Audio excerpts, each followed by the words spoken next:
competition गर्दा गर्दै पनि इन्टरनेसनल कम्पिटिसन हुँदै गर्दा पनि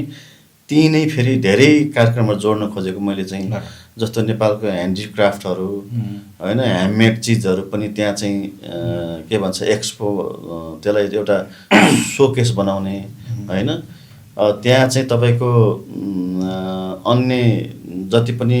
यो इन्डस्ट्रीमा काम लाग्ने चाहिने आवश्यकता रिलेटेड प्रोडक्टहरू छन् चाहे त्यो चाहिँ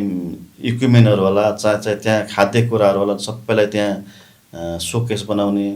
अनि सँगसँगै जति पनि हाम्रो ट्रेडिसनल जुन पुरानो म्याटेरियलहरू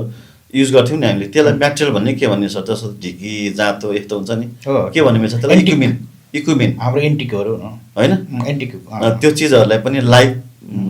गराउने अब्जर्भेसनको लागि डिस्प्ले गर्ने होइन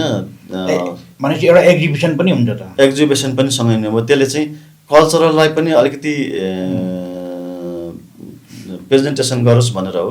हाम्रो संस्कारहरू हिजोको दिनमा हामी